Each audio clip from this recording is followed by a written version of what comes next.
우리는 종종 하나님께서 우리 손가락을 이렇게 잡고 살아가고 있다라는 느낌을 받으며 신앙생활을 하곤 합니다.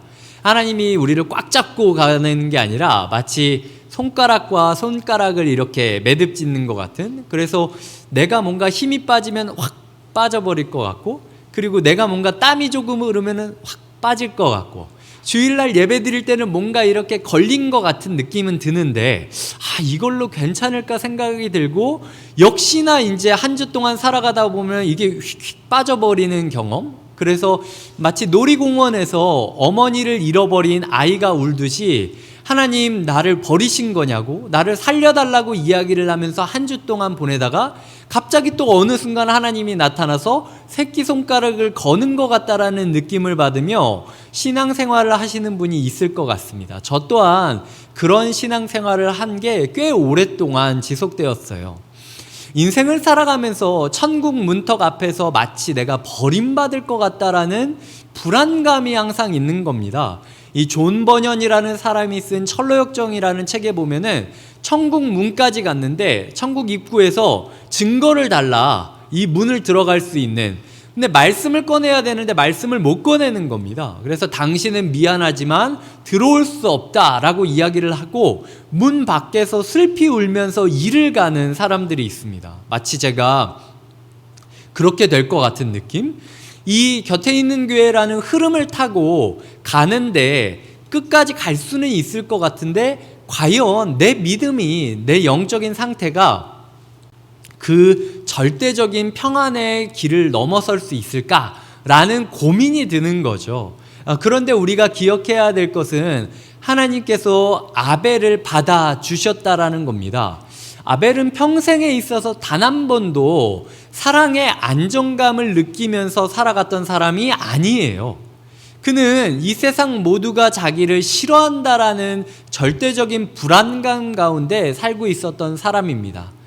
그러니까 그에게 문제가 없어진 것도 아니고 여전히 불안하고 위태위태하고 흔들흔들거리는 휘청휘청 인생이었지만, 그럼에도 불구하고 하나님은 그가 걸었던 새끼손가락을 끝까지 잡고 구원 역사를 이루었다라는 사실을 우리에게 희망으로 삼는 한 주가 되시기를 부탁드립니다. 그런데 그 마지막 새끼손가락이 무엇이었냐? 오늘 본문이 이야기하는 것은 예배다라고 이야기를 하고 있는 거죠. 지난주에 우리가 읽었던 말씀 창세기 4장 4절을 다시 한번 읽어주셨으면 좋겠습니다. 시작. 아벨은 자기도 양의 첫 새끼와 그 기름으로 드렸더니 여호와께서 아벨과 그의 제물은 받으셨으나.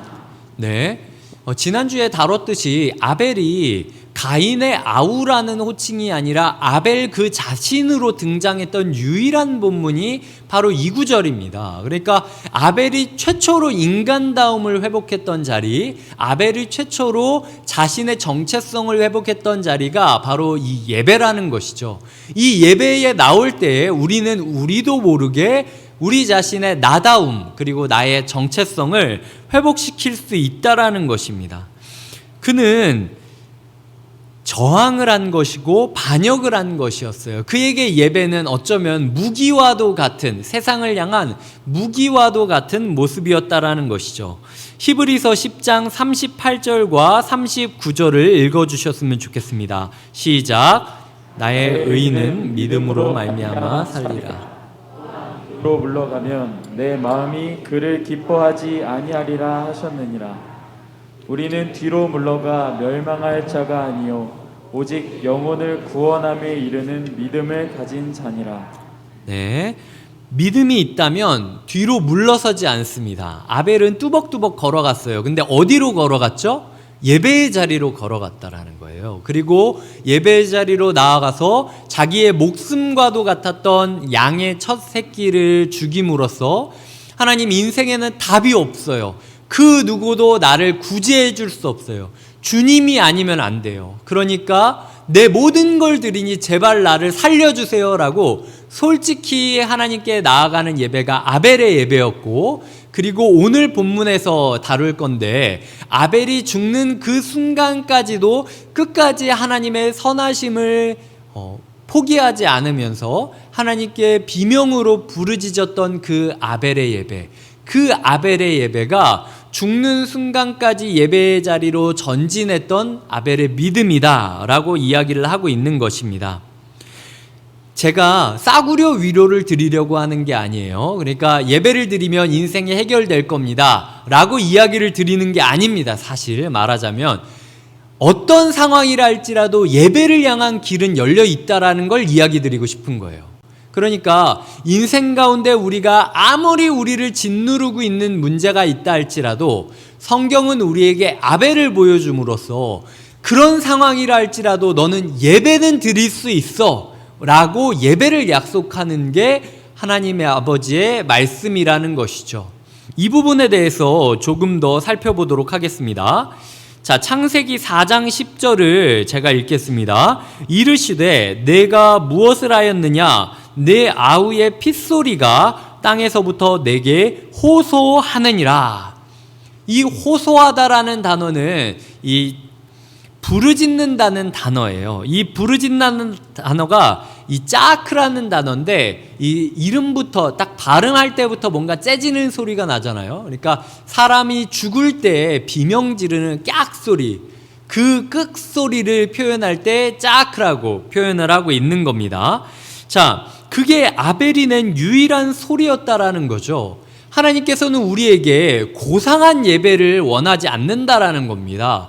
천지를 창조하시고 세상 만물을 주관하시는 하늘의 하나님 아버지, 이런 얘기를 하는 걸 하나님이 원하지 않는다라는 거죠. 그저 비명소리, 그저 솔직한 너의 모습이면 충분하다라고 이야기하는 거예요. 형식은 그 다음에 이야기할 거고 너의 예배 가운데 그 비명이 있느냐 없느냐를 이야기하고 계신다라는 거죠.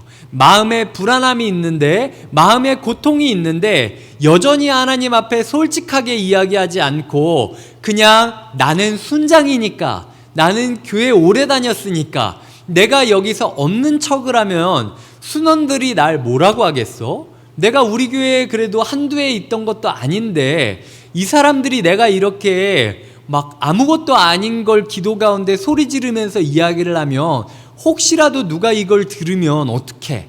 라는 식으로 괜찮은 척, 아무 일 없는 척 포장하는 모습을 하나님께서 버리라고 이야기를 하고 있다라는 겁니다. 하나님은 아벨의 호소, 아벨의 비명소리를 외면하지 않았다라고 이야기를 하고 있어요. 자, 인류의 역사는 하나님이 아담을 창조하심으로 시작되었다라고 합니다. 그런데 인류의 구원사, 인류의 구속사는 언제 시작되죠? 아벨의 부르짖음을 하나님께서 외면하지 않으시고 가인을 책망하는 것으로부터 인류의 구속사가 시작됩니다. 이게 과연 아벨만 있었던 단회적인 사건인가? 아니면은 성경 전체가 부르짖음에 응답하시는 하나님의 모습으로 이어지고 있는가를 몇 가지 본문을 들어서 오늘은 좀 살펴보도록 하겠습니다. 그래서 오늘은 성경 읽어야 될 게 평소보다 조금 더 돼요. 그래서 부탁드립니다. 출애굽기 3장 7절입니다. 함께 읽어주셨으면 좋겠습니다. 시작. 여호와께서 이르시되 내가 애굽에 있는 내 백성의 고통을 분명히 보고 그들이 그들의 감독자로 말미암아 부르짖음을 듣고 그 근심을 알고. 자, 여기서 이 보고 듣고 알다라고 강조하고 있는데요. 그 중에 이제 듣다라는 단어가 부르짖음을 들었다. 이 부르짖다라는 단어가 짜카라는 단어로서 이 짜크라는 동사가 조금 더 강화된, 거기서부터 유래된 동사라고 생각하시면 될 것 같습니다. 그러니까 이제 아벨 자신의 개인적인 부르짖음을 넘어서 백성들이 함께 공동체적으로 한 문제를 놓고 부르짖었을 때 그 부르짖음을 하나님이 들으셨다라는 거죠. 거기서부터 시작하는 것이 무엇입니까? 출애굽입니다. 창세기의 구원 역사의 시작은 아벨의 부르짖음과 그 부르짖음에 대한 응답으로 시작되었다면 출애굽기와 나머지 신명기까지의 모세 오경의 이야기는 이스라엘 백성들의 부르짖음과 그 부르짖음을 지나치지 않고 응답하시는 하나님의 모습으로부터 나온다라는 거죠. 나중에 보면은 11장에 하나님께서 모세를 통하여 이집트에 예언하십니다. 전무후무한 큰 부르짖음이 있을 것이다 라고 예언을 해요. 너희가 내 자식들을 피눈물 나게 만들었지 너희도 전무후무한 피눈물을 흘릴 것이다 라고 이야기를 하는데, 그 이후 12장에서 이집트의 모든 장자와 가축에 처음 난 것들이 싹 다 죽게 됩니다. 그러면서 이집트 모두가 비명을 지르게 되었다라고 명시하고 있다라는 것이죠. 이스라엘에 있어서 가장 큰 구원 역사는 부르짖음과 응답, 그리고 부르짖음을 돌려주시는, 갚아주시는 하나님으로 시작된다라는 것입니다. 그렇다면 이스라엘의 이 왕시대는 어떻게 됐는지 역사서를 한번 들어가 보도록 하겠습니다. 사무엘상 9장 16절을 한번 읽어주셨으면 좋겠습니다. 시작. 내 이맘때에 내가 베냐민 땅에서 한 사람을 내게로 보내리니 너는 그에게 기름을 부어 내 백성 이스라엘의 지도자로 삼으라. 그가 내 백성을 블레셋 사람들의 손에서 구원하리라. 내 백성의 부르짖음이 내게 상달되었으므로 내가 그들을 돌보았노라 하셨더니. 자, 현상적으로 봤을 때 하나님이 원래 이 상황이라면 이렇게 이야기하셔야 됩니다. 이스라엘 사람들이 왕을 요구하더라? 그래, 한번 될 대로 되라지 라고 이야기를 하시는 게 원래는 맞아요. 근데 하나님께서 의도적으로 이스라엘 사람들이 부르짖고 있다. 사무엘아, 이 이스라엘 사람들이 얼마나 블레셋 때문에 힘들면 왕을 달라고까지 하겠니? 너는 왕을 달라고 하는 그 현상적인 모습을 보지만 나는 이들이 가지고 있는 그 마음의 부르짖음을 듣고 있다. 그래서 내가 왕정시대를 시작하겠다라고 이야기를 하고 있어요. 자, 구원 역사의 시작도 부르짖음이었고, 출애굽기의 시작, 모세오경의 시작도 부르짖음이었고, 그리고 역사서 왕정시대의 시작도 부르짖음이었다라는 겁니다. 그래서 시편 9편 12절에서는 이렇게 이야기합니다. 피 흘림을 신문하시는 이가 그들을 기억하시며 가난한 자의 부르짖음을 잊지 아니하시도다. 왕 다윗이 생각했을 때 하나님이 어떤 분이시냐? 가난한 자, 이것 겸비한 자라고도 번역을 할 수 있는데, 심령이 가난한 자, 하나님이 아니면 안 된다라고 비명을 지르는 자의 목소리를 반드시 하나님은 들어주는 분이다. 내가 믿는 하나님은 그런 분이다 라고 왕 다윗이 이야기를 하고 있다라는 것이죠. 그 이후에 시편과 잠언과 전도서, 아가, 욥기 다 이게 어떻게 진행되는 겁니까? 부르짖음을 듣는 하나님 앞에 욥처럼 자기의 모든 슬픔을 다 끝까지 질문하는 질문의 자세를 가져야 된다. 자기의 가장 행복했던 시간을 사랑 고백하듯 아가서를 통하여 외쳐야 된다. 그리고 인생은 이렇지 않습니까 하나님이라고 교훈들을 외치듯 하나님께 잠언을 노래해야 된다. 그리고 모든 희로애락을 다하여 인생을 노래로 하나님께 부르짖음을 드려야 된다. 이것이 욥기부터 이 잠언, 전도서, 아가까지 있는 시가서의 내용을 포함하고 있는 거예요. 예언서는 어떻습니까? 이스라엘이 바벨론으로 끌려간 이후에 하나님께서 우리의 부르짖음을 들으셔서 반드시 우리를 돌아오게 할 것이고 성전을 회복시켜 주실 것이다 라는 꿈을 꾸고 부르짖고 서로에게 부르짖으며 예언하는 자리가 예언서입니다. 여기까지 제가 요약을 드리자면 구약 성경은 비명소리로 시작해서 비명소리로 끝나고 있다라는 거죠. 이스라엘이 예수님이 태어나실 때 신약이 시작되면서 어떤 장면이 일어납니까? 이스라엘의 모든 아기들이 죽게 되고 그 가운데에서 예수님이 태어나게 됩니다. 그러면서 제2의 출애굽이다 라고 이야기를 하고 있어요. 즉 의도적으로 이 세상이 어떤 세상이냐, 하나님을 바르게 믿는 사람들을 비명소리가 나게 만드는 게 이 세상의 실체다라는 것을 폭로하면서 예수님이 태어나시는 겁니다. 예수님의 사역이 끝날 때 어떻게 끝나십니까?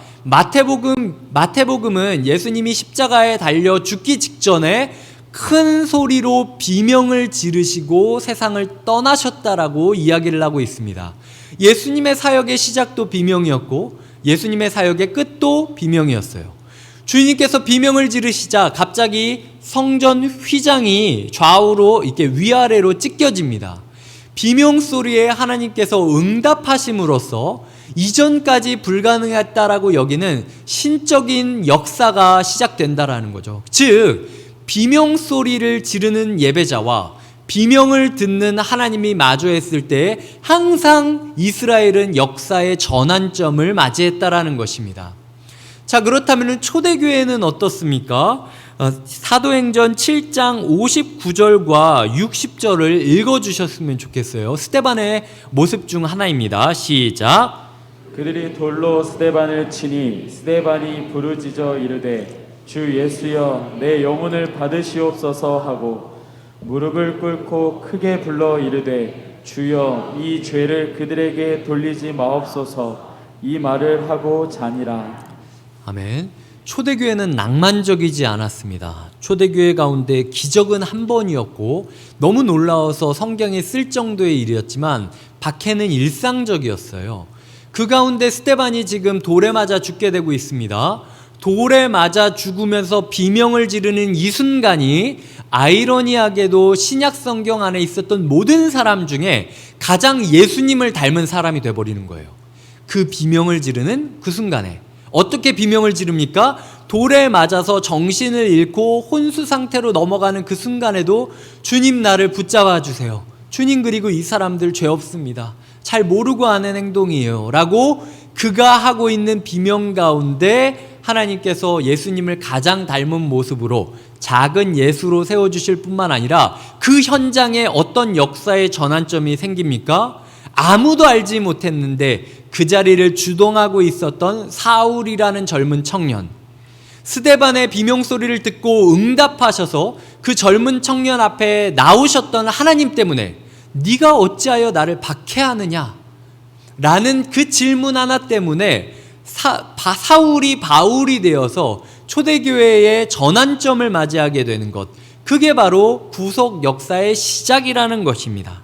그리고 오늘 우리가 읽은 본문 요한계시록 신약 성경의 맨 마지막 부분에 지금 제단 아래에서 부르짖고 있는 사람들이 있다라고 합니다. 그들은 하나님의 말씀과 그들이 가진 증거 때문에 죽었다라고 이야기를 하고 있어요. 그들이 가진 증거라는 말을 다르게 제가 풀어서 설명드린다면 하나님이 말씀을 주셨고 그 말씀을 그대로 그냥 증언했다가 이게 맞다라고 세상 법정에서 이야기를 했다가 하나님은 외면하고 침묵하고 사람들이 이 사람들을 돌로 치고 뜯겨 죽이면서 죽어서 억울하게 죽은 사람들이 모인 곳이 그 제단 아래다라고 이야기를 하는 것이죠. 누군가는 십자가에 달려서 죽어야 했을 겁니다. 다른 이는 목이 잘려 죽어야 했죠. 누군가는 짐승에 의해 원형 경기장 안에서 온갖 조롱은 다 당하면서 몸을 물려 뜯겨야 했을 것입니다. 누군가는 불에 타 죽어야 했을 것이고 누군가는 유대인들에 의해 돌에 맞아 죽어야 했을 것이고 그리고 누군가는 가정으로부터 쫓겨나서 어두운 밤 쓸쓸한 곳에 벌벌 떨며 있다가 동사당한 사람들도 있을 것입니다. 그런데 오늘 본문은 그들 모두가 예배의 자리, 제단 아래에 있다라고 이야기를 하고 있다라는 것이죠. 하나님께서는 오늘 우리에게 이야기하시는 겁니다. 너희의 삶 가운데 아벨처럼 그리고 이 사람들처럼 스데반처럼 예배를 잘 드려서 뭔가 손가락과 손가락이 맞는 것처럼 이번 주는 뭔가 좀 될 것 같은데? 라고 생각을 했는데 여전히 한 주 동안 살아보니까 엉망진창, 아수라장, 아무것도 아닌 일상을 살고 있었다라고 좌절하고 낭망하고 포기하는 사람들이 있니?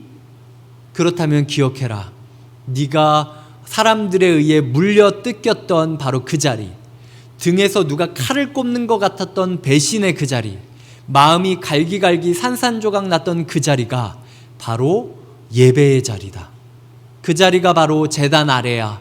그 자리가 바로 아벨이 죽었던 그 들판 위야 라고 하나님께서 우리에게 묻고 계시다라는 것이죠. 그러니까 너희의 일상이 주일에 예배 한번 잘 드렸네, 안 드렸네, 오늘은 예배 때 졸았네, 안 졸았네, 오늘은 눈물을 흘렸네, 안 흘렸네, 이런 걸로 너희의 예배자의 가치를 결정하면 안 돼. 너희의 삶 가운데 유난히 너희를 여전히 괴롭히고 핍박하는 일상들이 있겠지만, 그럼에도 불구하고 네가 여전히 부르짖고 있다면 그 부르짖음의 자리를 내가 예배의 자리로 세워줘서 마치 이스라엘 가운데 전환점은 항상 부르짖는 이와 응답하는 하나님이 마주했을 때 생겼듯, 너희의 부르짖음을 내가 응답함으로써 그때부터 너희의 구원사에 전무후무한 역사가 생기게 내가 만들어주겠다라는 하나님의 약속이 있다라는 거예요. 그런데도 우리는 그저 사람들 앞에서 태연한 척, 있어 보이는 척 하려고 진실되지 않은 모습으로 하나님께 나오고 있지 않느냐라고 하나님께서 오늘 우리에게 질문하고 있다라는 것입니다. 지금 사람들이 각자의 죽음으로 제단 아래에 눈을 떠보니까 제단 아래에 있는 거예요. 그 제단 아래에서 저는 상상합니다. 아벨이 그 사람들을 맞이했을 거예요. 그리고 흰 옷을 입고 있는 아벨이 너는 여태까지 나라는 존재가 있었는지도 몰랐지?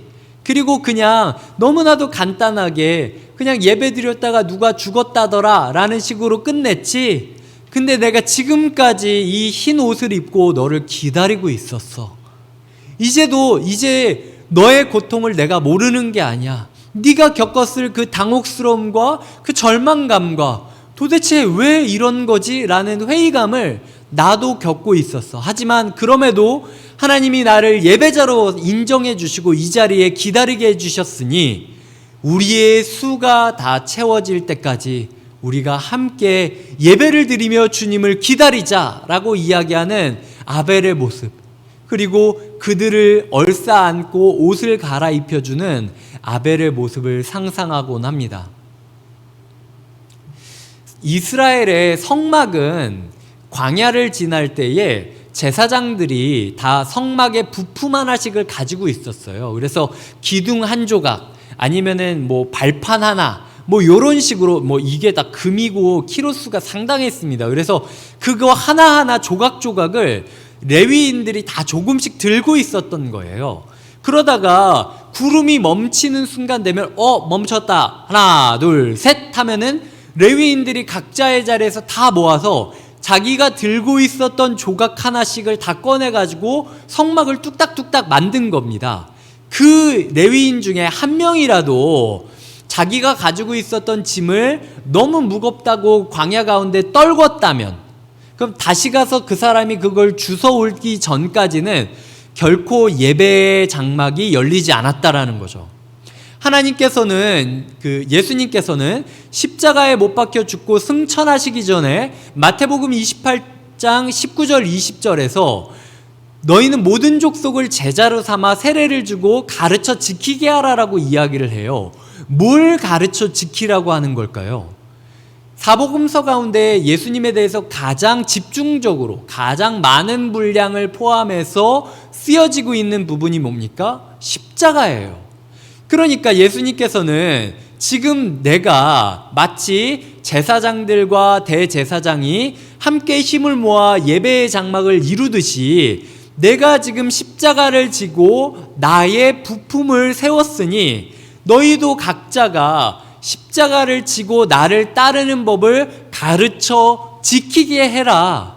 이것이 우리가 싸울 영적인 전투의 무기다라고 주님께서 백성들에게 명령하시고 떠나는 겁니다. 골로새서 1장 24절에 바울이 내가 그리스도의 남는 고난을 이루기 위하여 너희를 위해 받는 고난을 기쁘게 감당하고 있다라고 이야기를 하고 있어요. 지금 바울이 그리스도의 고난으로는 충분하지 않다라고 이야기하는 겁니까? 그게 아니에요. 바울은 이야기하는 거죠. 우리의 장군 되신 그리스도께서 십자가의 길을 걸어가심으로써 세상과 싸웠듯이 나도 그리스도께서 선포하신 전쟁의 군사 하나로서 끝까지 너희를 사랑하며 십자가를 지는 나의 전쟁을 완수하고야 말 것이다. 이것이 나의 기쁨이다 라고 이야기를 하는 거예요. 고린도전서 13장에서 사랑은 뭐라고 하죠? 사랑은 오래 참고. 하나님께서는 그 수가 차기까지 이스라엘의 모든 예배자의 모든 인원이 모이기까지 끝까지 버티면서 예배에 포기를 하지 않고 살아가는 예배자들을 원하고 계시다라는 것입니다. 그래서 요한계시록 마지막 구절까지도 예배를 위하여 사모하는 사람들이 울부짖음을 하고 있는 것으로 오늘 본문이 그리고 있고요. 지금 아직 하나님이 심판하지 않았습니다. 이 비명소리 이후에 인류를 심판하는 장면이 요한계시록에서 그려지게 된다라는 거죠. 그러면서 요한계시록 마지막 장에 어떻게 끝을 맺습니까? 아멘 주 예수여 오시옵소서. 그때까지 우리는 계속 예배자로 살아가겠습니다 라고 이야기하는 게 성경이라는 겁니다.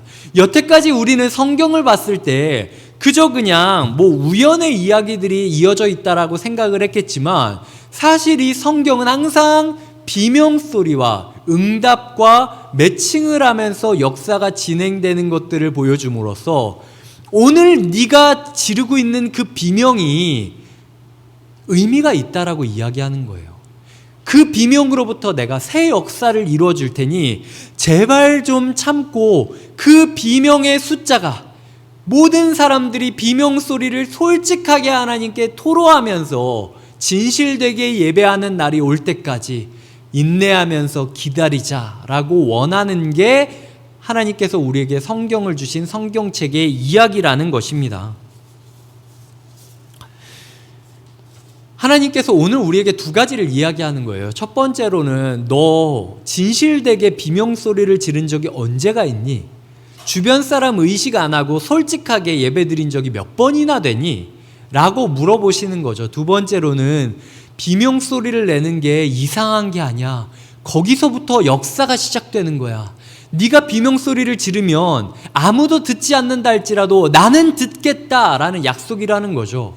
지금 아벨이 끝까지 비명소리를 지르면서 하나님을 신뢰했다라는 걸 누가 압니까?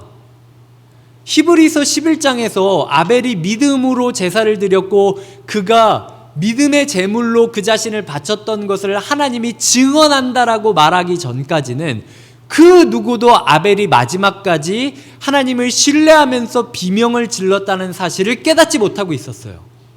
하나님만 받아주셨다라는 겁니다.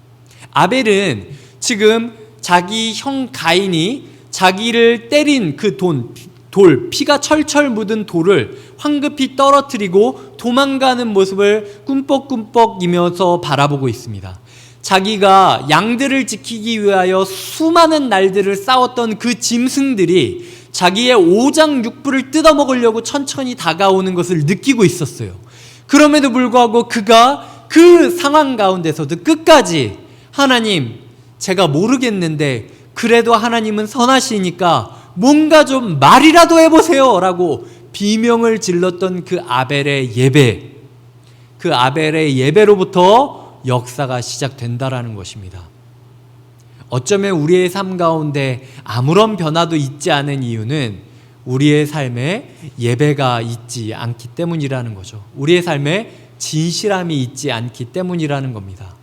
주님께서는 그들에게 각각 흰 세마포 옷을 입혀줍니다.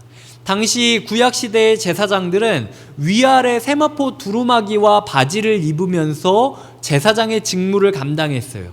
대제사장만 보석으로 된 흉패를 입고 나머지 제사장들은 흰 옷을 입고 나아갔습니다. 그러니까 하나님께서는 뭉뚱그려서 그 사람들을 그냥 받아주고 대충 기다리라고 이야기하는 게 아니라 각각 한 사람 한 사람 비명소리를 질렀던 사람을 찾아와 주시고 마주해 주시고 안아주시면서 너도 나의 예배자다라고 인증을 주고 계시다라는 거예요. 하나님께서 그 길로 우리를 불러주고 계시다라는 것이죠. 주여 언제까지입니까? 이 지옥 같은 삶은 언제까지 계속돼야 하는 겁니까? 여전히 왜 나는 이 시궁창 밑에서 괴로워해야 되는 겁니까? 우리가 비명소리를 지을 때 아무도 우리 소리를 듣지 않겠지만 주님은 들어주실 것입니다. 그리고 그 비명소리로부터 새로운 역사가 우리 가정과 우리의 직장과 우리의 다락방과 이 교회 가운데 시작될 것을 소망합니다. 이 시간 우리가 함께 찬양하고 기도하기를 원합니다. 아까 우리가 불렀던 찬양이죠. 환난과 가난과 고난, 수고로움 속에도 성도는 그 믿음을 지켰네. 주를 섬기는 일에 자신을 다 드리며 진리의 말씀과 성령으로 그 길을 걸었네. 이제 그저 우리 차례가 온 거일 뿐입니다. 특별한 일이 아니에요. 우리가 그 마음을 담아 함께 찬양하도록 하겠습니다.